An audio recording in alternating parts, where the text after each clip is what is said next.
Download the Domino's app today and become a Piece of the Pie Rewards member to earn.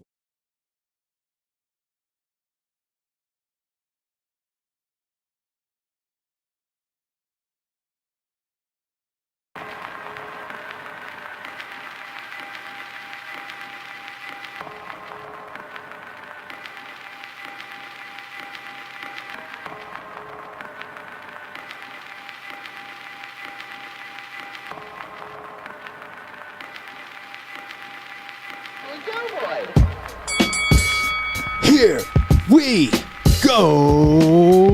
Oh, yeah. Again. What is up, everybody? Let's go. Here we go. Cannot wait. Happy Cinco de Mayo. Yes, sir. Welcome in to the kickback. We are coming to you guys live from the MMA Underground YouTube channel. And today, boys, we are going to talk UFC 288. We're going to run through the main card, give our picks and predictions. So many fantastic matchups on this card. We can't wait. But before we get to that, boys, how are we doing on Cinco de Mayo? Did anybody celebrate? Did not. Guilty, did not. Not a big Cinco de Mayo guy. Not really. All right, I actually had sushi today, so I kind of went opposite. Yeah. About as opposite as you can go. So Yeah, I get it. I went to Chipotle, if that counts. I'm not that's sure. better than both of us. Yeah, Pizza, that constitutes. Real quick off top, this kind of may also be a bit of a ONE FC Fight Night 10 watch along. Yeah. We do have the fights pulled up in the pod room. Sage North cut with a very quick, fast knockout there. no, it was a heel I think it hook. was a heel hook. Oh, it was Yeah. a heel hook, apparently. Sorry, I missed it. Within like a minute and some change of the first round. That's crazy.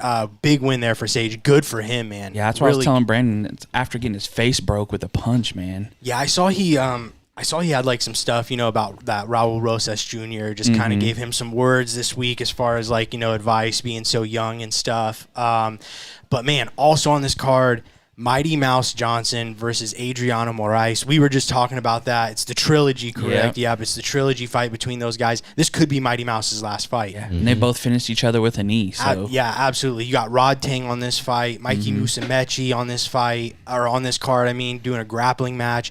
Tyru Otolo and Renier de Ritter just had a pretty decent grappling match. Tyru Otolo winning by unanimous decision. Being honest, I don't think it was Ty's greatest performance, but maybe that a little bit credit to Renier de Ritter. And I also wonder how much time like a guy like Ty spends in the cage, right? Like training, because a lot of his takedown attempts, he got stopped. Like he would shoot in, he'd get real deep, and then de Ritter would kind of get saved there a little bit by the cage. But I felt like Ty definitely deserved the win there. Called out Marigali at the end, which would be a rematch from their ADCC semifinals match, which I still believe to this day Ty Ruotolo won that match. Super close. Could have went either way, but hey, I would love to see those two go head-to-head again. And Ty did look a little bit undersized there against de Ritter, but going against a guy like Marigali, and then who did he beat right before? He beat Pena right before that. So Ty Ruotolo going against bigger guys is nothing for this kid, I was telling Brandon, I thought when he had his back, he was so close to dragging him down, and his hand caught that shelf because their posts in the one cage stick out instead of stay flush with the cage. And if he could have got him down, that's probably over very quickly. But being able to stay up and be tall, I think it was a little bit harder for Ty to kind of snap him down and use some of those clinches and stuff like that he likes to use. Yeah, and like I said, so this is a fun, like I said, Sage just got a big win there. So if you do have, it's on Amazon Prime Video. But if you have Amazon Prime, you can download Prime Video and you can watch this whole card for free on there. That's how we're able to watch it. We'll try, if anything crazy happens, we'll try to stay focused, but keep an eye on that as well. John's also got to do the duties of chat, so John's got to do a lot today. I'll try to do my best, folks. Also, shout out to John. I don't think we got to get much of it in today. A little bit of technical difficulties, and shout out to our boy Cody Merrow, who's actually at this ONE FC fight right now. Just pulled a Hail Mary for us and got the stream up and going.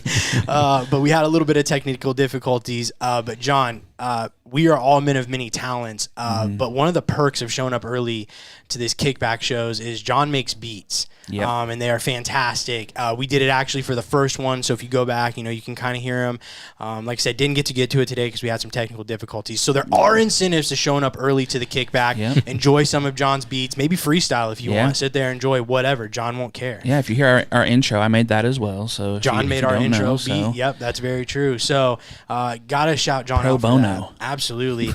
And then, of course, if you don't know, we are the hosts of the weekly Neon Belly podcast. New episodes every Monday. Right here below us, you can get all the info. Check us out. Every streaming platform you can find us.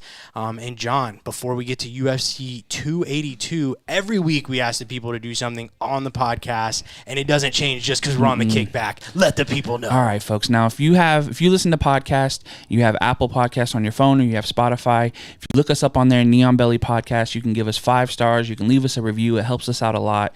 You can come to our social media, Neon Belly Podcast as well, on Instagram, IG and TikTok, or Instagram and IG the same thing. IG and TikTok, and then our Twitter is Neon Belly Pod. We like to do a lot of kind of watch along stuff there as far as tweeting. Real quick, shout out to Mark in the chat. We are live, Mark, so welcome in, brother. Yeah. Let us know. We're going to get into these fights. We're going to start making some picks. We're ready to hear everybody's thoughts. Go ahead, John. But also make sure that you guys are following the MMA Underground on all social media platforms at the UG on all socials. Make sure you click the subscribe button here on the YouTube. Go ahead and click that thumbs up while you're at it so you know when we're back on here and they got new videos up for you. Also, make sure to check out mixedmartialarts.com to stay up to date with all the news and happenings in MMA. Absolutely. And as I said, get involved down in the chat. John's going to be trying to monitor that the best he can. Let's go, boys. UFC 282 tomorrow night. Main card start time of 10 p.m. Eastern Standard from the Prudential Center in Newark, New Jersey. And if you're not new here to the Neon Belly podcast, that is, I got a little fun fact about Newark, New Jersey. Again, it doesn't change because we're on the kickback. I do I do, right? Yeah. And if you are new here, make sure you're sitting down for this because this is usually the hottest part of the show. Yeah, we've never hit New Jersey, so you got a plethora of options, I feel Boys, did you know that Oreo cream filling was invented in Newark, New Jersey by scientist Sam Purcello? He worked for the Nabisco company. He is credited with inventing the modern cream filling used in Oreos and double stuffed Oreos, as well as chocolate and white chocolate covered Oreos. In all, he has 5 Oreo patents. Some people call him the Oreo godfather, and I say to you, Sam Purcello, we salute you. Yeah, that's multiple division champion there. Sam gets a little, come on. He invented the Oreo filling. He said, I guess it was just a cookie. Yeah. And he didn't really like him, so he's like, you know what? I'm going to stuff a little something in there. Did you figure out what it is? What's in it? Getting to the first fight, boys. Come on, we can't say it out loud. Copyrights all. No, I don't really. He's a scientist, man. You know how the scientists get it. Boys, let's get to the first thing we have to talk about. The biggest news that probably came out of this fight week, and that is Bryce Mitchell falling out of his fight with Movsar Evloev on this card. Apparently, he injured his back in training. And if you watch the first embedded episode, may not be a shocker, right? Yeah. Because I don't know what that was. What the heck was that purple thing on his shoulder? And he was sitting in an ice bath and did say that he was 100% healthy right there at the end. And I'm thinking that shoulder says a little different, my boy. Yeah. Maybe it was nothing related to the injury. Tattoo, maybe. I don't know. He is a farmer. Could have been a stain of sorts. Go ahead. So from what I saw, and I did not read the article, so you guys may know more than I, but from what I saw, it was a recurring disc issue he's having. Did you guys see that? I did not. I just saw back. Could be from farm work. I saw he's got a disc issue, and I don't know. Maybe you've got disc way up there, and perhaps it bruised that far out. I've seen some weird. Yeah, because it looks like when somebody tears their pec almost, and then it was terrible. But nonetheless, boys, Movsar Evloev will now face the cleanest bangs in the game. I mean, this dude, hot off the press with those bangs. Brandon, I feel like back in your emo days, this might have been. I'll have to show you guys a picture. For sure. UFC newcomer Diego Lopez answers the call, and welcome to the UFC. Wow, what a big fight for his first fight in the 10. Crazy. Just 4 days notice, he's going to go against one of the best featherweights in the UFC. It's a massive opportunity for Lopez. And this whole situation has honestly been pretty wild. If you remember, this fight was originally supposed to be Bryce Mitchell versus Jonathan Pierce, right? Pierce drops out. Evloev steps in to face Thug Nasty. I thought it was actually a better fight. What you got, John? Mark in the chat said, I'm just relieved Bryce didn't drill his own nuts again. Dude. I forgot about that. Yeah. Absolutely. Bryce Mark. is a different dude, man. Absolutely. I thought this fight was actually going to be a better fight than Bryce and Jonathan Pierce. I was really excited to see that. But obviously Bryce drops out fight week. So we're left with a fight between a backup fighter and a debuting backup fighter. And I told you guys, this whole situation is the most UFC in 2023 thing ever. That's no disrespect to any of the fighters. Injuries, setbacks, all that stuff happens. But man, just as fans, we've had a rough run lately of big fights falling off. And this one is like right on cue. Well, there's so many fighters connected to these embeddeds that were like showed up in it, and then the next day or 3 days later, you know, Bryce, then Juliana Pena. For sure. So, and I don't want to pick from you guys. I thought about doing a pick for this, but I'm assuming that we'd all go Evloev. Yeah. I did watch some of Lopez's fights. He's a dog. yeah. Big dog. He's got power in his hands. Really, really good jiu-jitsu. I think he has like 11 submission victories. But it's just a tough ask for me here against an undefeated Evloev, 16-0. I mean, dude has just looked unstoppable. I think Dana said this week he's just one of those guys. Nobody really wants to fight him. I don't blame him. And I think eventually Evloev will be contending for a title. Yeah. And honestly, dude, I feel like for a guy like Lopez, this is a free shot. Like you could tell how hyped Dana was, and he loves guys that do this. He said as much. So it's a free shot for a guy like him. Come in. You're definitely going to get another fight and just enjoy it, right? But, yeah, I mean, it's really tough for me to sit here and to try to pick against Evloev in this fight. Well, and if you're him, you go for it, right? Like, what do you got to lose? Yeah, you have zero, and you have everything to gain. You beat the number 10 guy your first fight. I mean, we've seen guys get a lot, you know, after something like that, get really favored. So yes, absolutely. So with that, boys, let us kick things off with our first featured prelim, and in the lightweight division, number 14, Drew Dober versus the steamroller Matt Frevola, boys. Drew Dober is coming in on a impressive 3-fight win streak with wins over T-Rex McKinney, Rafael Alves, and most recently Bobby Green. All 3 of those by knockout or TKO finish. The steamroller is also coming in on a 2-fight win streak, having scored back-to-back first-round knockouts over Genaro Valdez and Otman Azaitar. I think I didn't butcher those. I feel like I practiced those. you're the best. Sounded good to me. You're the best name guy on the team. So yeah, it's got to be somebody. If you can't get it, then if I failed it. And for me, this one just has fight of the night written all over it. I mean, it'll probably come down. It's going to be one of those ones I think whoever lands first, as cliche and corny as that can sound. I also do think there is a big top 15 ranking here on the line. Obviously, for Dober, it's trying to stay inside as he is ranked number 14. And for Vola, he's going to look to enter it for the first time. So this is a prelim. Just need a winner, but your guys' thoughts and predictions, and we will start with last place, and it feels good to say this again, but Brandon, let us know your thoughts, brother. So you kind of said it best. Like, I think fight of the night written all over it. I think Frevola said in one of his kind of like presser to the crowd that Dober's not going to outdog me. Sure. I feel like we're definitely going to figure that out during this fight. The last 2 fights with Dober, or the Green fight and the McKinney fight, I mean, he was a bigger dog than Drew Dober, right? Yeah. But if anyone's gonna show up, it's probably gonna be Frevola. So for me, I think that Dober's chin holds up slightly better. Frevola's been finished before, but Frevola's probably a better wrestler, but I don't think it's gonna have an easy time taking Dober down. So I take Dober in this one. Dober down. That's funny. Dober down, baby. Dober down. What you got, John? I definitely agree. I think this is going to be, to quote the good JR, it's a slobber knocker. Yeah. I think that Drew Dober is just one of those guys. We talk about it all the time. There are certain guys that you have to be special to beat. And I feel like Drew Dober is one of those guys, whether it's from his chin or just his overall game. And he is a dog. I mean, we've seen him take big shots. We've seen him give them. Sure. So I lean Drew Dober as well. I think Matt Frevola is very good.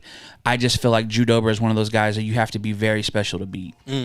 Yeah, this is going to be a theme for me, I think, all night with these picks. But it's just a tough fight to pick for.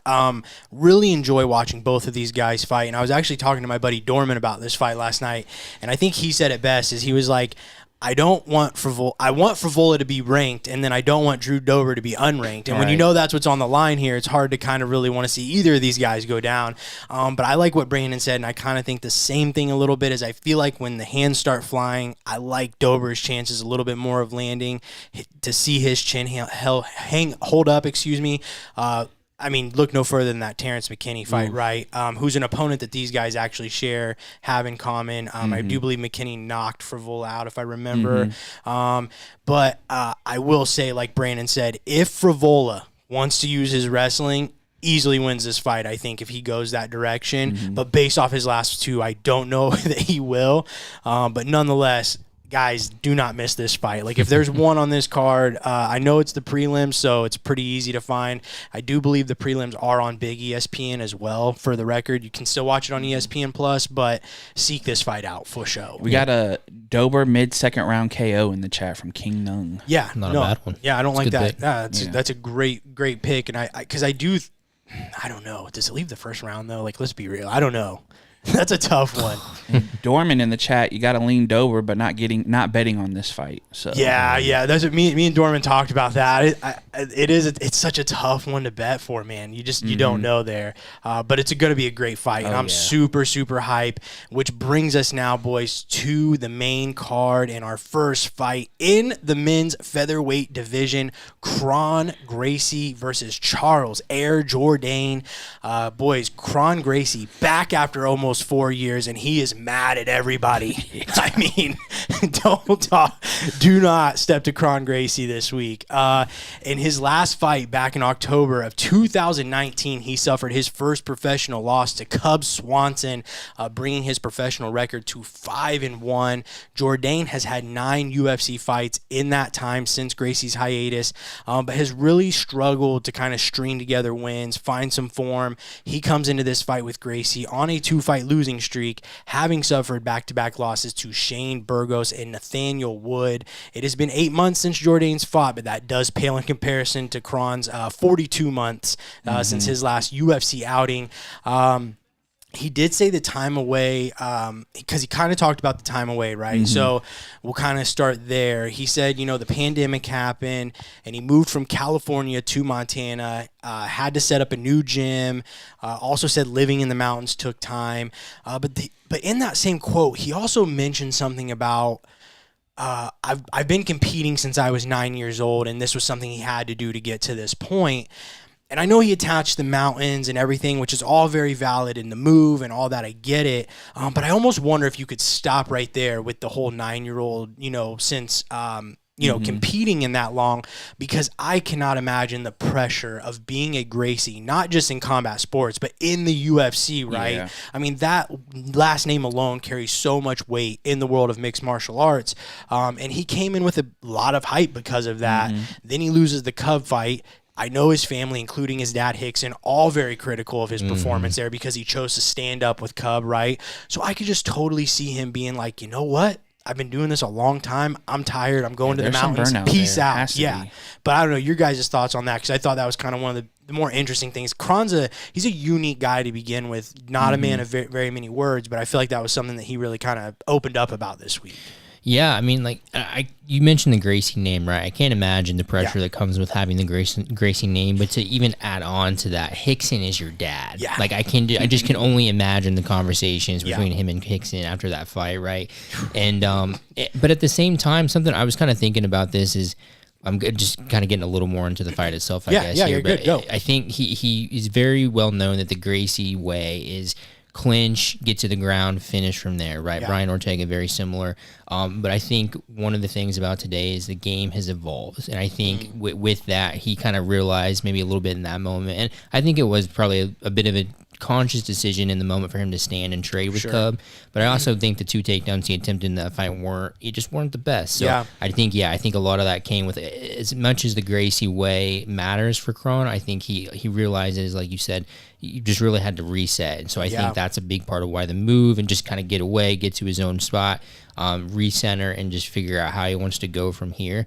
But I really don't know what to make of the attitude, man. Like, Dude, I just don't. I know. I'm just gonna stand behind him. Well, and then he was like asked, they were like, hey, this is 30 years of the UFC. There's pictures of your family hanging all over the place. Does it mean something special for you as a Gracie to be fighting in this 30th year of the UFC? And he picks up the microphone and says, nope, and just puts it back down.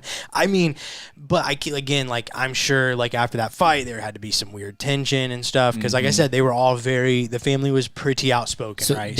I don't know if you guys remember, Kazushi Sakuraba fought one of the Gracies. It was the one that nobody likes. I can't think of his name. He did the Metamoris matches. He ran those for a while. Dude, this is gonna bug me. Quentin? No. It starts with an R. I'll figure that out. But he fought Sakuraba late in Sakuraba's career, and it was quoted as saying that the Gracie, his family told him, if he gets Kimura in this fight, do not come home. Yeah. That was so that just lets you know kind of where the Gracies are if we don't perform to their level. So yeah, and which is kind of weird because there hasn't been a lot of Gracie success in the UFC, consistently. Yeah. Obviously Hoist had his run. Who was the 205er? Was it Hodger? Hodger Gracie? Yeah. Yep. He looked okay in a couple fights, and then he kind of fell off, and Kron was looking 5-0, but like you said, it's Halleck. Okay. Yeah, that was it. Things have just came so far that, we're seeing, the highest level of jiu-jitsu guys that come into MMA get tapped by MMA guys. So there's definitely got to be some type of change of routine and formula because you can't just keep on doing the same thing if you're in the Gracie family. So maybe, you learned a lesson in that fight with Cub, and now you get a chance to, atone for that. That's what we even got that in the chat is Dorman saying, I think Kron learned his lesson and had all that time to think on it. And then King Nung says, Kron Gracie by lapel choke. So I like it. Yeah, and Kron's a guy, he's trained with the Diaz brothers and stuff, so I do feel like he's kind of tried to branch out a little bit, get some fresh ideas and stuff. So let's get to our picks though. Brandon, who you taking? I'm taking Jourdain. It wasn't an easy pick. I do think Jourdain's going to be able to keep it on the feet, and I have to pick all three, right, in this one? Or we're just doing one all three. All three? Yeah. So I'll do Jourdain. I'll say, I don't think he finishes him. I'll say decision. Unanimous decision for Jourdain. Okay. Man, this whole card is, except for maybe one fight, I just don't feel good about anything because there is versions of these fighters that show up or don't show up. Yeah. And it's so hard because the only one between these two who I feel has a real X factor is Kron. So for that reason, I am going to lean towards him. I think he is going to have to grab a hold of him, utilize some takedown stuff. Because if you do the same thing you did with Cub, Jourdain is more than capable of outstriking him for 3 rounds. Yeah. But you gotta think that if you're taking all this time out and you watch that film and you watch that fight over and over, it's no, we're never doing this again. Better game plan. So I'm gonna take Kron by 2nd round sub. And it has to be a better game plan because Jourdain's capable of kind of doing the same thing that Cub did. He's a super scrappy, good striker. Got sneaky subs himself. Yeah. Very true, very true. I think he has some off his back too, doesn't he? Yeah. So, obviously Gracie, Jiu-Jitsu black belt, ADCC champion. Jourdain has a ton of MMA experience. Despite these guys making their debuts in the same year, I think Jourdain has 9 more UFC fights, I said earlier. So, but as I mentioned, all Gracie knows is competing. With that, though, I do wonder if I kind of wondered, is he doing this because he genuinely wants to, or is it because it's all he knows and it's almost kind of scratch and itch in a sense? You know what I mean? I've kind of had to think about that a little bit as well. And it can be let me stick it to the guys that turned on me after I lost and do this refresh and show you that I can. And it could be, and there's got to be something in it because he doesn't strike me as the guy who would come back if he genuinely didn't want to. He seems very comfortable in his new life, right? I don't know though. You look at the way he's acting. I can see him being that guy too. But we don't know. And when you look at the fight, obviously, not to rhyme here, but going to the ground is quicksand for Jourdain, right? He just can't. He struggles with takedown defense. He's been taken down in his past 5 straight fights, I think. Nathaniel Wood in his last fight took him down like 5 times. But Kron's also not like a prolific takedown artist himself, you know, so he is going to have to get the fight there. But as John said, and I had it in my notes perfectly, just like you said, Kron is the specialist coming into this fight.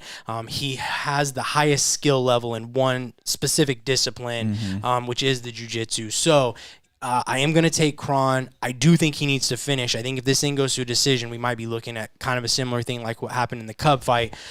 You said second round sub. Yep. That's what I liked. So let's move it back around. I will go third round submission, Kron Gracie. And he may have to walk through some fire early. Yeah. I really do think that, you know, he might just need to be one of those guys that kind of gets hit a little bit. But yeah, I do wonder about the fight week stuff, man. It just like that whole Henry Cejudo interaction. Is Nate going to be here? No, it's his kid's birthday.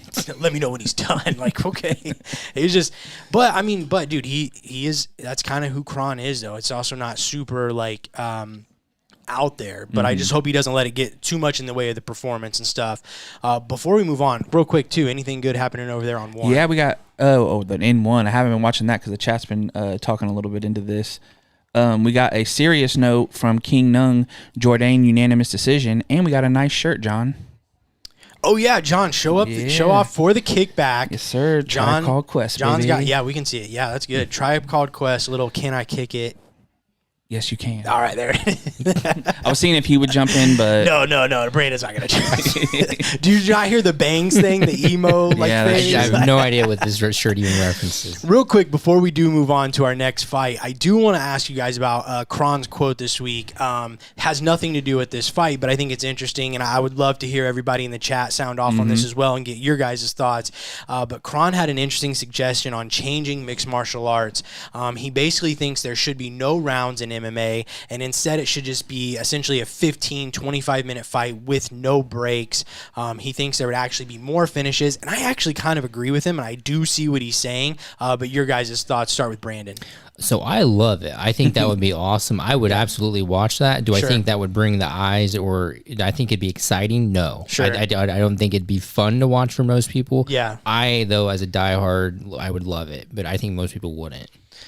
Yeah, I think it'd have to be interesting on, you know, stalling and stuff like that. And it as much as it sounds fun, how many fights have we seen somebody who almost gets finished, sits down for the 30 seconds or whatever, and comes back and is able to, you know, recharge? So that would take away some of those experiences. Right. But, I mean, if you're a guy like, imagine like Marab and you got to fight him for 25 minutes straight, like what? Yeah, that's a good point. Because when it comes to stuff like this, I would always just take the side of the fighters. Like, if they want to do it, great. If not, great. But I know Jacob is like, he's always talked about at jiu-jitsu tourneys is non-time limit. The average match time is actually shorter than, because, you know, most matches are 10 minutes. And I think at non-time limits at the Ego, he said it was like 6 minutes one year was the average match time, as to where when it's 10, most of them actually end up going the full 10 minutes. And probably because there's just, you know, you got to go for it. An attorney, there's, you know, you got other matches, so you need to hurry it up or whatever, and you don't want to be stuck in a 30-minute match and then have one right after it. But I would be curious to see this, and as John said, it does make me think, like, what would change in the UFC landscape in terms of the champs and fighters who are at the top? Because surely there would be some fighters not even ranked right now that would thrive in a 15 to 25 minute no break fight, but then likewise and vice versa. What we got? Knees and he just fumbled him. Crowded knees, man. He threw like 3. Yeah, one just has such a crazy rule set that if you're not ready for it, he kept on dropping him with uppercuts and then throwing knees as he was falling down. Hit the ground. Again, we are watching ONE FC Fight Night free on Amazon Prime. So if you have Amazon Video, you can tune in and watch along with us. Yeah, that was nuts. We do got King Nung in the chat saying potential for fight of the night, but wouldn't be surprised if they were both scared of each other's strength and it's just a long, boring fight like Yoel and Izzy. Could see that. I get that. But again, back to that thing though is I think we could see some people not in the top 15 or even ranked that could thrive under that. And then likewise, I think we would surely see people that are in the top 5, possibly even some champions that would not even have a sniff at it if this was ever implemented. So it would be interesting to see that dynamic. Dorman saying it's unfair, but I would still watch. And then he also said it would separate the top 5 drastically even more.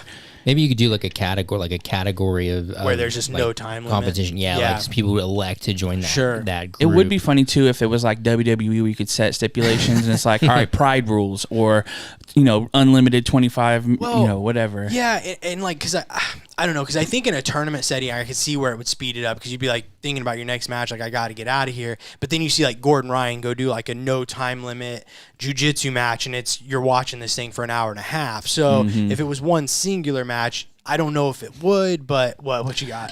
Somebody said knives only. King Jung in the thing said they should add at least 2 or 3 to each card, like ONE FC. Not necessarily different martial arts, but different rule sets. Sure. Yeah, and I don't think there's, like, again, if this is something the fighters really want, I think it's a great idea. I think it'd be fun. But I do see what he's saying. I kind of like what you said, Brandon, about maybe making it a category. That would be pretty, have like its own championship. Yeah, I mean, if you have a BMF belt, why can't you have a no time limit? No time limit belt, like Iron Man belt or something like that, like something like a marathon or something. Boys, let's move into the women's strawweight division. Number 4, Jessica Andrade versus number 6, Yan Xiaonan. Boys, Jessica Andrade dropping back down to strawweight after suffering a second-round submission loss to Erin Blanchfield last time out. Andrade was on a 3-fight win streak going into that fight. Pretty much was like going into it like, I'm going to have my pick at the flyweight or strawweight title after I win this. And that obviously did not happen. Her opponent, Yan Xiaonan, will be looking for her biggest UFC win in her career. Yan is coming in off a unanimous decision victory win over Mackenzie Dern. That fight ended a 2-fight losing streak for Xiaonan, who rattled off 6 straight UFC victories when she came in. It's so hard to remember. I almost forgot that. Like, she had so much. And then, because that was kind of like when Wei Li was like on top and everybody's like, oh, here comes the 115-pound Wei Li. And she was just like unstoppable. But she gets a big chance here to get her name into the top 5, does Xiaonan, while Andrade is going to look to enter her name back into the title picture that kind of slipped through her hands last time out. Let's get just right into picks. Brandon, who you taking? Oh, this one was tough for me.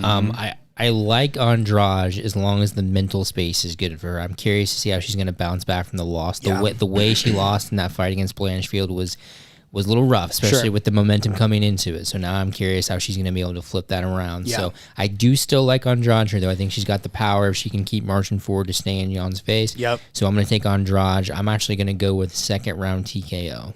Okay. Nice. There's another one, man. I think for Andrade, she had the benefit of still being able to be this high ranked in another division. Yeah. And not having to do as much of a build back up. Yeah. But I do kind of see that Yan Xiaonan can kind of fight her similar to how Blanchfield did. Yeah. She does really good at staying long and keeping back with her strikes. Gave Mackenzie Dern all she could handle for trying to take her down. Obviously, it's a different style there, and we know that Andrade is very powerful and she has very strong submissions. But Xiaonan just is very, very quick. I seen in the embeddeds her coach is talking about how strong she is and how strong she feels. So I'm actually going to go with Xiaonan here, and I'm going to say by unanimous decision. Okay. Yeah, I agree with I agree with a lot of what you guys are saying. I'm kind of with Brandon. I'm really interested to see like what we get from Andrade. Like, how is she going to bounce back? That's tough when in your head you're going into something thinking you're going to come out with your pick of a title fight, right? And so is it she's going to come in to really make a point, or is she where is her confidence essentially? But I just don't think she's going to respect Xiaonan on the feet. I'll be honest with you guys, this is probably like my easiest pick for this card. I feel pretty good about this one. I don't think she's going to respect Xiaonan. She does have to be careful because of that, not respecting her, because that's what got her in trouble with Erin Blanchfield, right? But I just don't think she's going to have to worry as much because, Yan can stay on the outside. I think she could really do some damage with the leg kicks and kind of poke at her, but she's never finished any of her UFC opponents, has Xiaonan. She's great technically, but just like I said, the power to me, I can't look past that discrepancy, especially between these two. And as John mentioned, mentioned, Showdown did survive a lot of attacks from Mackenzie Dern. That deserves a lot of credit for sure, because Mackenzie Dern is a specialist, kind of like we were talking about with Kron, you know, so that definitely deserves some respect. But I just think Andrade is coming in to knock her out. I think she wants to make a statement. Give me Jessica Andrade, and I actually think it's going to be quick. I'm going first round knockout. Nice. It'll be interesting to see how she looks coming back down again. Like, she's fluctuated up and down divisions a little bit. Yeah, I wonder, you know, I mean, obviously I have no idea, you know, when it comes to women, you know, in terms of fighting and cutting weight, but I feel like her frame might allow her to do that a little bit easier than what maybe some other, but I could be way wrong about that as well. But that, she doesn't deserve credit, dude. I really think Jessica Andrade is top 5 greatest female fighter of all time, honestly. Dorman says Jan's going to get woken up. Yeah, that's... I'm kind of in that place too. Like that, I feel pretty good about that pick. I felt good about her last time too, and Aaron Bransfield put it on her. We should have seen that coming. We really should have. But it's hard because you're talking about a champion here. I know, but that's the thing too with like Blanchfield is like the ground threat. Don't forget that was short notice too, right? Yeah. Yep. But like the submission threat as well from Blanchfield, I think was so heavy that I think she kind of surprised her on the feet. Again, Sean Allen deserves so much respect for what she did against Dern, but offensively, she's just not going to be, I don't think, as big of a threat, honestly. I do think the biggest thing in that fight was that Blanchfield didn't respect Andrade's power. Yeah. She just kind of clearly. just kept walking toward her. Yeah, she ate some big shots. So then the further question is for this fight, can Jan do that? Is she willing to do it? Yeah. That's a good point too. Yeah. King Nung in the chat says Jan is being sacrificed to Aztec gods on this one. She's fighting a vial of TRT. Yeah, I mean, she's fighting a lot of muscle. Like I said, Andrade is a massive woman for her frame as well. So let's get into it here. This is where it gets interesting. This is where we turn it up a notch. As we said, not going to pick for Evloev Lopez. We all pretty much taken Evloev on that one. So that only leaves 2 left, which gets us to our co-main. And I think I said last week, I'm almost mad that I have to pick these because I just, even as we sit here today, I'm like, I don't feel good about either pick. I can say that as we get into it. But let's start with the co-main. Boys, in the welterweight division, number 4, Bilal Muhammad versus number 5, Gilbert Durinho Burns. Goes without saying, massive fight in the welterweight division. And it's a fight that not only came together about 2 weeks ago when Oliveira and Dariush fell off this card, but it's a 5-round co-main event as well, which changes the title things. shot. Absolutely. These are 2 guys that are just, to me, they're hard not to root for. Bilal Muhammad, 9 straight victories coming into this.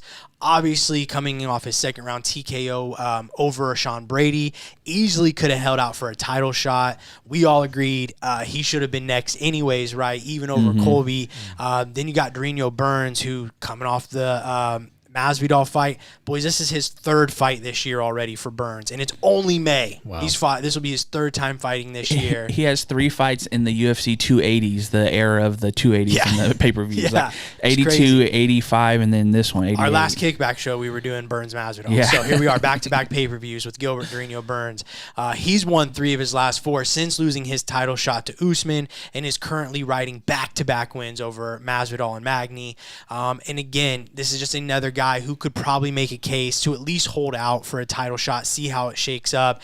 And I guess we can kind of start there because I think it goes without saying, as John said, whoever wins this, I think Dana even confirmed it, definitely next for winner of Edwards and Covington. We don't even got to debate that. But I think these guys deserve so much credit for not just taking this huge fight, but to also take it on such short notice and having it be a 5-round fight on short notice as well. Bilal is coming in off of Ramadan as well. Again, extremely well documented coming into this, but that is a big thing. Like, that's crazy, man, for people that maybe don't know, like the fasting and stuff. It's nuts. Didn't he fight during Ramadan once? Well, they said he trains, like in the embeddeds, they said he trains constantly during it.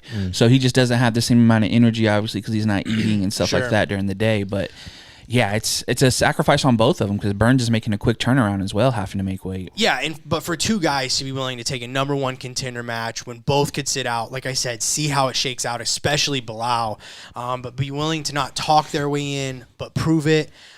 When neither have anything to prove at all at this point. To me, it deserves so much credit, and that's why we said a couple weeks ago on our podcast, as mixed martial arts fans, these are the kind of guys and these are the kind of fights that we should always be rooting for. 2 guys who are willing to go out there and make sure there's no doubt who eats next, and it's not just this fight. These are 2 guys who genuinely are always just down to fight anybody, you know, and even the guys that nobody else wants to fight, right? And that's why this co-main event is happening, and I just think both guys deserve so much respect for making it happen, especially when we lost a massive co-main event, right? So I don't know, you guys can kind of sound off on that, but I just think, not that it hasn't been talked about enough, but like I think we really need to drive that home of like these guys, like people don't, a lot of guys in their situations don't do these kind of fights, especially against another guy in the same situation. So because essentially we are going to lose a title challenger on Sunday, right? Or Saturday, tomorrow. Yeah. So you know, it's not, maybe it's not as talked about because that's just the guys they've been their whole career. Sure. I mean, Gilbert Burns, like you said, he's fighting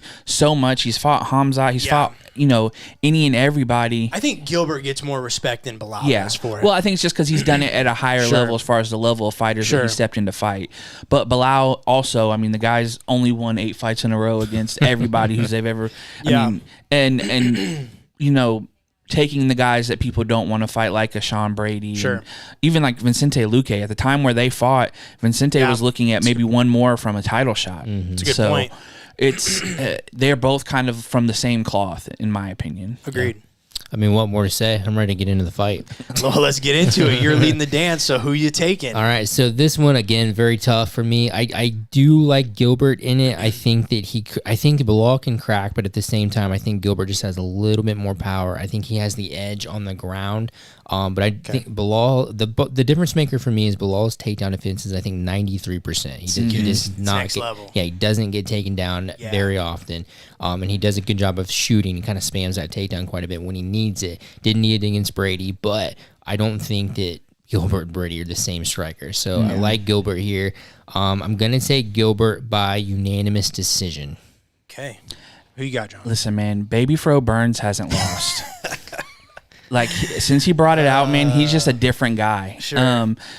Going from the Neil Magny fight on, it's just he's just been such a more calculated guy to me. And I feel like he's going to bring that here. And I feel like, you know, when we talk about a specialist, Bilal kind of feels like a master of none, but he's very good everywhere. And this will be his second fight under, you know, Team Habib. So we'll end up just seeing how that changes maybe his... I don't think he's with Habib. Really? No, I mean, Habib's not coaching. So. No, I didn't know if he's still training there with him. He's back in Chicago. Okay. Well, either way, this will be his second fight after, you know, making some different adjustments, getting some different training. Sure. And for Burns, I just think it's like when you see what he's done against the top level, that's rocking Kamaru Usman and putting him in deep trouble, you know, going to a split decision with Hamzat and then running through the likes of Neil Magny and Masvidal. It's just so impressive, and Bilal has just as impressive of a run as far as the Bradys and the Vicente Luques. Sure. But I'm gonna lead Burns. Like I said, when he gets the fro, man, the guy's just untouchable. And I think he's a way more patient striker now. He's not getting as deep in the firefights, and I think he can kind of hold out till maybe Bilal gets a little bit desperate, maybe trying to shoot, and he could go right into a choke or get into a scramble. I'm gonna take Gilbert Burns by 3rd round TKO. I love this. This is why this is why I'm in first place. Let me just say that. I'll just say that right now. These two very different fighting styles, but both have one thing in common. Absolute dogs, all dog, which to me makes it obviously, again, incredibly tough to decide or pick for. Easily, this was the hardest fight to me to pick for on this whole card, as crazy as it is, because there's some fights on this. But I don't think you can ignore the fact that Burns is coming off that Masvidal fight. He's in great shape, ready to go. It was really dominant, so if nothing else, it should be a great tune-up fight for this one, right? Especially in a big fight like that was. But I think when people doubt Bilal Muhammad, his light shines the brightest, boys. The Sean Brady win really made me a believer in Bilal, and I believe both of you guys, I know because I went back. Both of you guys picked Sean Brady, and guess who took Bilal? Ding, right here. Oh my God, that's true. And I think... How'd you pick? Do you remember how you picked him to win? I think I got all 3. No, I think I said decision. I don't remember. I just went in my notes. But you guys both took Sean Brady. I took Bilal, and that fight converted me. And I think know Sean Brady wasn't going to shoot more than 2 times either, but okay. But with Sean Brady, I think the fact, I know, you know, obviously you can make the argument that Gilbert's fresher, he's a little bit, you know, coming off the fight, but I think having just fought a guy like Brady helps Bilal a little bit, as Brady is also a high-level grappler with great striking. So I think a lot of what Bilal deployed in that fight, and he's already prepared for somebody similar to this. I'm not saying Gilbert and Brady aren't the same fighter, but you know what I mean? Like different. How do I explain? It's like same concept, different ideas, right? But I think he can pressure Gilbert the same way that he did Brady on the feet. He's also extremely tough to take down should Burns take that route, as we discussed. And I know Gilbert's a cardio freak who's very capable of going the distance. But this, like I said, being his third fight this year, you also have to wonder if there could be a drop-off at some point. We've seen that as well from like a Donald Cerrone and stuff, right? So I am going to take Bilal Muhammad, and I am going to take him by unanimous decision. Lock it up, baby. You're the only one. The chat is going, can't stand Bilal, Gilbert by TKO. I think he gets a hold of him this time. You have Dorman saying, I got Gilbert, but could be talked into Bilal. You have Herlock saying, give me Burns by decision. Leon was starting to light up Bilal. Yeah, and he Leon says was piecing up he'll take Gilbert over Leon and Colby. But do you think Gilbert Burns and Bilal Muhammad are on, or Gilbert Burns and Leon Edwards are on the same planet? No, but Brady was piecing up Bilal too. Bilal just had more jabs. Not really. Did you watch the fight? Yeah, I actually just watched it today. But I think what's I don't different think when he you was talk necessarily- about Sean Brady and Gilbert Burns is the level of guys they're fighting and beating. Sean Brady, his biggest fight was Bilal Muhammad. Bilal Muhammad isn't Gilbert Burns' biggest fight he's had to this date. I mean, I would probably agree with that. I mean, it's hard to say that with the Hamzat, right? I mean, And just 'cause Usman. where I people mean- think of, yeah, in that you're right as well. But I'm telling you guys, I mean, I'm not saying you're wrong, Hey, but I'm he's just right. saying He's first place. I mean, he's first I'm place. in first place. Yeah. Hey, what was the one I had a couple weeks ago? And I said, this is what separates the boys from the men. I don't And remember. guess who got it right? I don't remember what it was either. I'm just saying. Talk to me on Sunday. Can't wait for Sunday. Come back Monday, Neon Belly Podcast.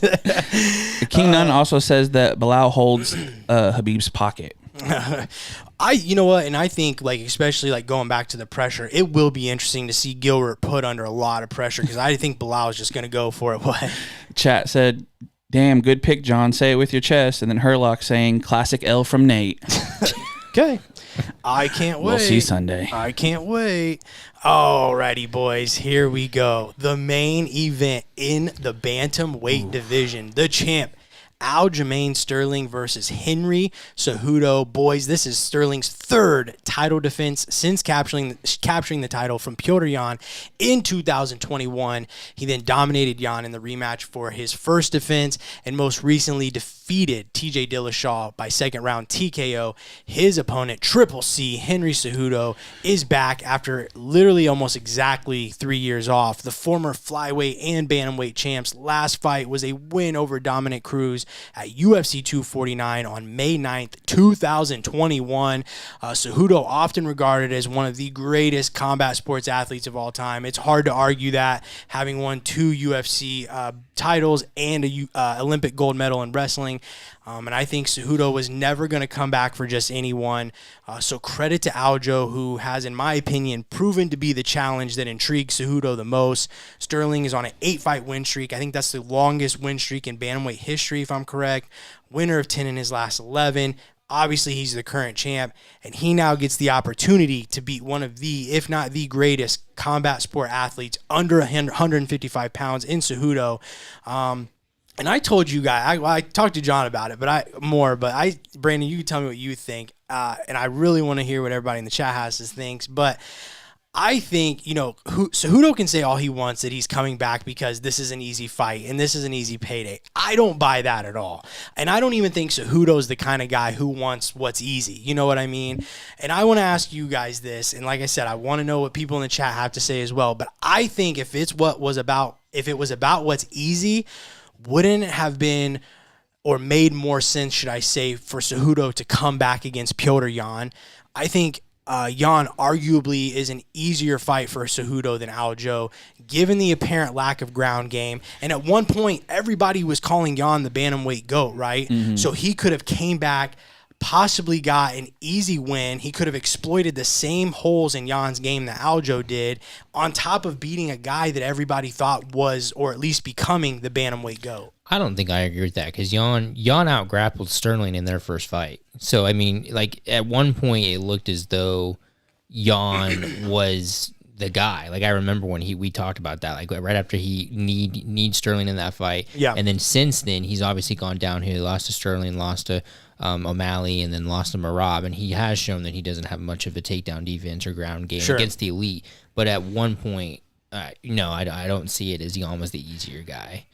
See, I Well, do. I think what also makes that interesting is because of the illegal knee, he couldn't jump in and fight Jan. Like maybe he was looking for the winner of that. But he could have came back before. Yeah. Even before I'm saying before Aljo got Well, and his he might first not have fight had with the itch Jan. then because he was recently retired. Yeah, I He's mean, always that been- was 2 years. What, 2 years But ago? he's Yeah, always he's been out for 3. But he's always so- been one of those guys that's always said, like, somebody show me something. Somebody Yeah. show me something. And now he's back. So clearly Aljo's shown him something because, I don't know, I just feel like you had a guy here in Piotr Jan, like I said, when he was on top that was like, everybody was like, oh, this guy's the next bantamweight GOAT. He's the GOAT, this and that. I mean, Or does he see And the he- first fight with Peter Yan and think, oh, I can do that. I can take him down 17 times. I can hit him and make him tired. Yeah, I mean, well, the other thing is the 2 wins Sterling has. The guy, like, okay, he beat Jan, who's now gone 0 and whatever. 4. it's And then he also beat TJ, who went in with a bum shoulder, and the second Jan fight to me is undeniably. Yeah. I mean, Yes. you can't. I That's mean, where you there- get the nickname backpack, right? Yeah, I mean, it was a great performance to me, or very dominant, and to be again,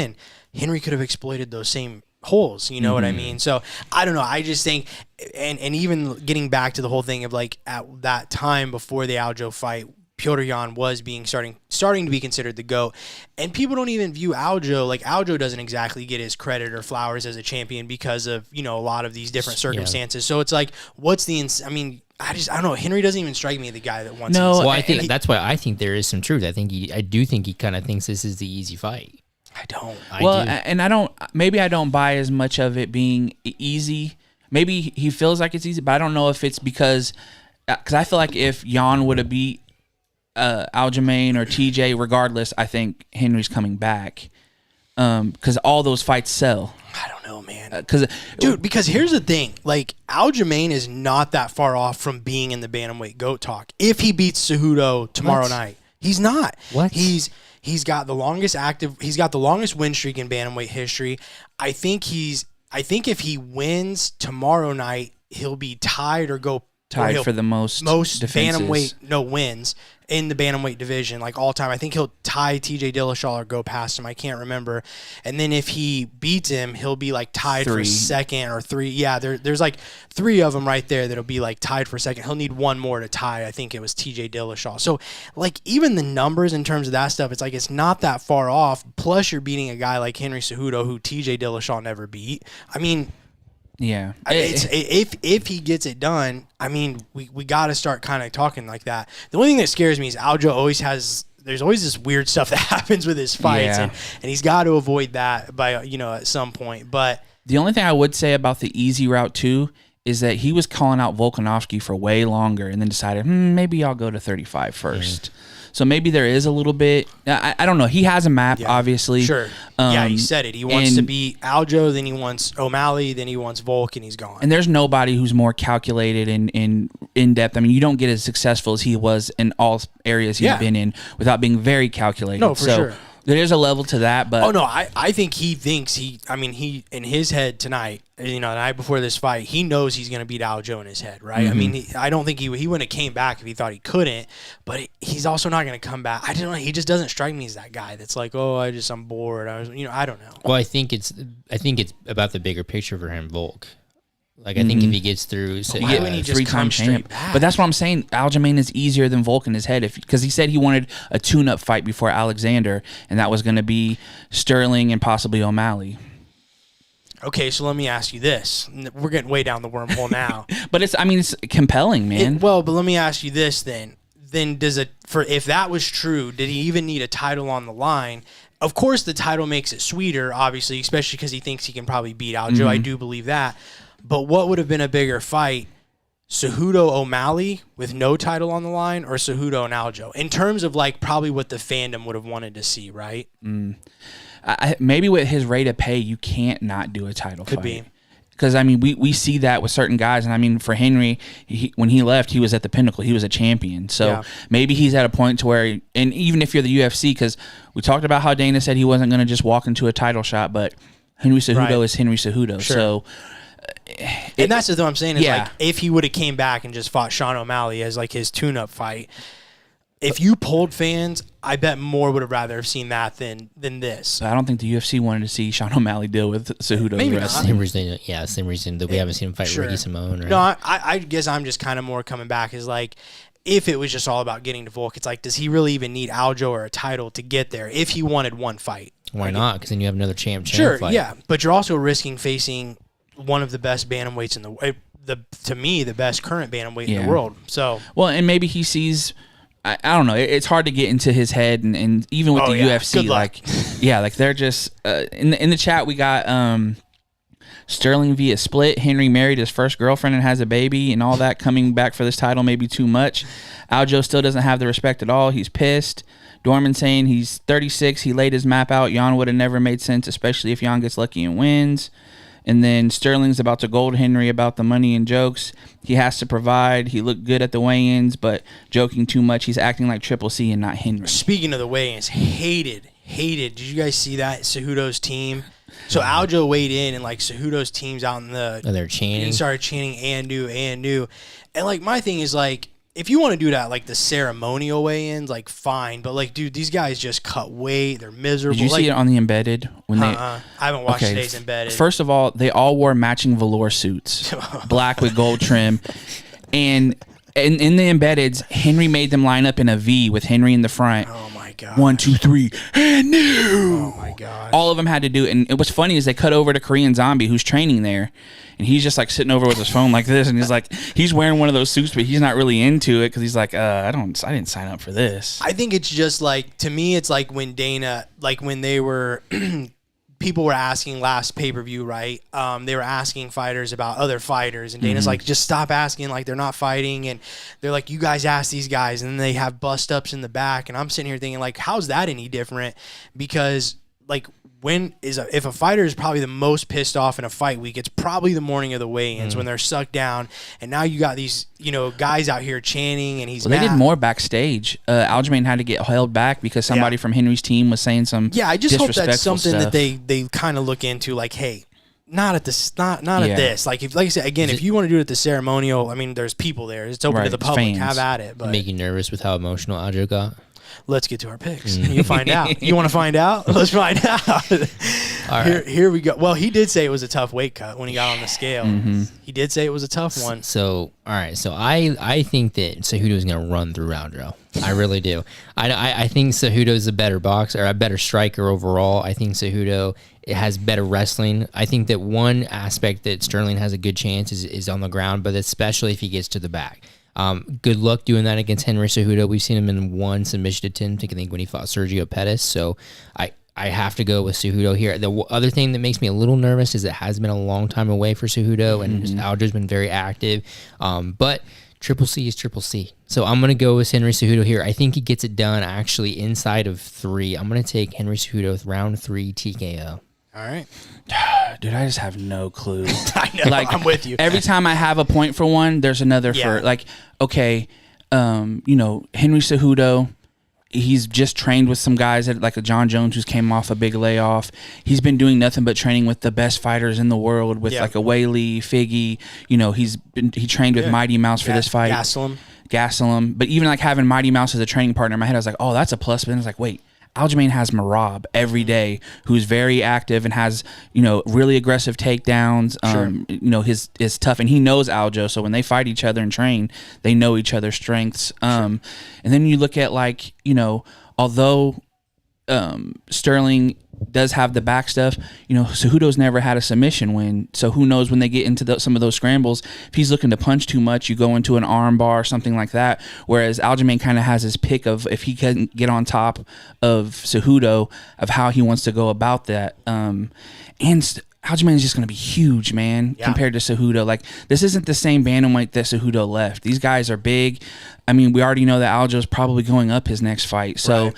Like, and that's part of it too that goes into your mind. Like, is he all the way there? But Cejudo's his first main event. I didn't even realize that. It's Aljamain's first main event ever, and it's in New Jersey. Yeah. But I'm going to go Aljamain on this, man. I went back and forth, and I told myself, as you get talking, once you start rambling, pick somebody. And my pick is Aljamain. I think he's going to be big, and I think that if you know, if Cejudo tries to do too much in the pocket, there's a good chance it gets to a scramble. And we've seen that Aljo does a really good job of creating scrambles just to get to the back, not even to go for a takedown. And he did that against Jan. So I'm going to take Aljamain Sterling by 3rd round sub. Do you think? Wow. I got to start covering my notes. I think John's reading stuff before we start recording. I had to go to the bathroom, and he took a lot of what I have to say there. We were scrambling at the end. And it is so tough when you're dealing with somebody like Cejudo coming back from such a long layoff. And we did see it work for a guy like John Jones, who ironically Cejudo trained a lot with, as you mentioned. But every fight is different. I think physically, athletically, Sterling will be one of the toughest guys Cejudo has ever faced. I also don't think Cejudo has ever faced anyone like Aljo. But I also think Henry is one of the best minds in this game, and I will continue to say that, stand on that. He's a master game planner. He will fully be prepared to beat Aljamain Sterling tomorrow night. And what he has been able to accomplish in this sport, to me, is underappreciated a lot of times because of the cringe. He wasn't just a wrestler, right? He was an Olympic gold medalist at the highest level in that sport and has now become a phenomenal mixed martial arts striker to the point where I think that's where he holds the biggest advantage in a fight, in this fight especially. And to me, it's the speed and technical abilities of Cejudo on the feet versus the size and strength and jiu-jitsu of Aljo. I do think Henry could probably use his wrestling with some success here.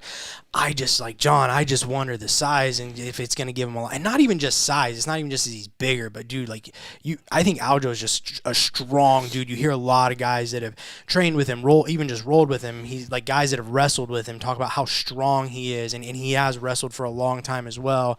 I think it'll be a close fight.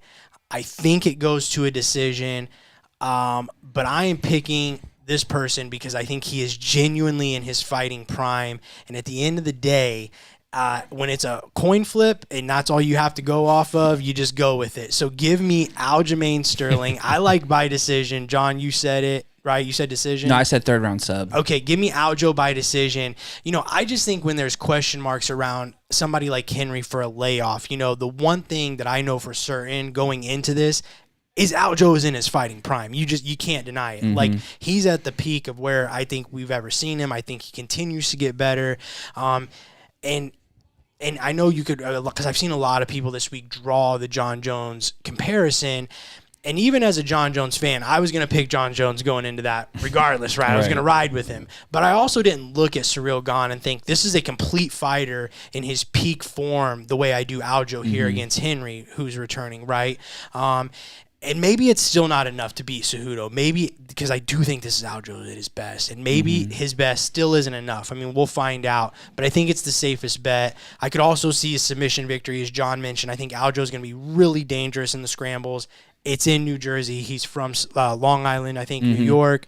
So it is a home game for him. I think that could factor in as well. Yeah, I didn't feel good about any of these picks. It's a tough one. I honestly, Burns is the one I felt like, you know what, I like his momentum. I'm riding through him. Sure. But this one, it's like, there's a good chance that Aljamain just gets starched, and we're over here like, well, it is Henry Cejudo, and there's a chance that, you know, Andrade runs through Xiaonan for me, and it's like, well, that is Andrade, but it's like what we talked about with Pavlovich and Blades last week. It's like, you know how both of them have to do to win, and whoever you pick, if he doesn't do it, everybody else is just gonna say like, dude, of course you knew Pavlovich was gonna knock him out. You thought he was gonna take him down. It's like, yeah, but if he would have taken him down and held him down, you just, you know, of course he would have taken him. You know, so it is like that, and that's how this fight is, man. But I will continue to say credit to the UFC because the matchmaking, in my opinion, has been, this is what we've gotten all year. Well, I think this is this is like a card for us. Yeah, this isn't just the biggest names. Yeah, it's more of like a hardcore nerds. Yeah, you're talking about two of the greatest at, you know, at a weight class fighting, two of the most dog welterweights we've ever seen as far as the runs that they've been on. Yeah. You know, really good fights all the way down. Yeah. And I mean, if we could have kept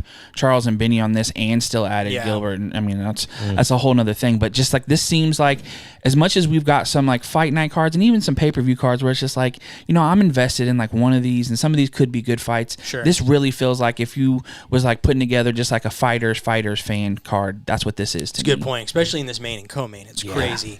Well, that's all we got for this episode of The Kickback. Again, cannot thank everyone who dropped in enough, participating down in the chat. Appreciate you guys. Also, cannot thank the MMA Underground for allowing us to even do this the night before pay-per-views. We're having a blast doing it. So make sure you follow at the UG. Subscribe right here on YouTube as well. Hit that thumbs up for us, for them as well on this video. And turn on that bell notification. That way you know about all the new content, including when we go live next, which will be Friday, June 9th, boys, for UFC 289, Amanda Nunes versus the now new opponent, challenger, Irene Aldana, and Charles Oliveira versus Beneil Dariush as the co-main event. Bring a fan next time, man. We're having fun with you guys in the chat. Bring some people. We love to have, I mean, we didn't even really get to get in any like back and forths or whatever, but also remember, you don't have to talk about these fights. We will answer questions about MMA in general, so. Absolutely. And as we're getting out, if anybody in the chat, if you got anything else, talk about, think about, bring it up as we're closing out here.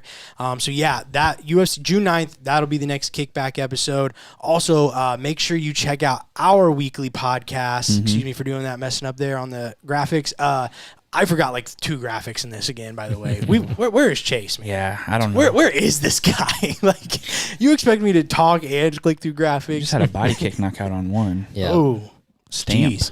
Holy cow. Getting the stanky leg too. Sweet. But yeah, make sure you check out our weekly podcast, the Neon Belly Podcast. This Monday, we will recap this card, UFC 288, and we will also give our picks and predictions for UFC Fight Night, Rosenstruik versus Almeida. It's a big fight night, man. There's a lot of fun fights on there. So I'm really excited for that. Also, give us a follow at Neon Belly Podcast on all social. John, Brandon, anything else before we get out? Check out last week's episode. We did our MMA draft. It was really, really fun. If you go to our IG, we do have a graphic so you can see who we pick, see our teams. Absolutely. You guys love interacting there. We would love for you guys to come over and interact with us as well. Absolutely. Brandon, we're going to make you pick a team. You just have to pick from the scraps. That's fair. That is fair. I think it's fair, too. But we will need a team from you pretty relatively soon, because we got to, we can't make it too unfair. Because if somebody, you can't pick somebody from this card, right? We got to X out. It's not fair.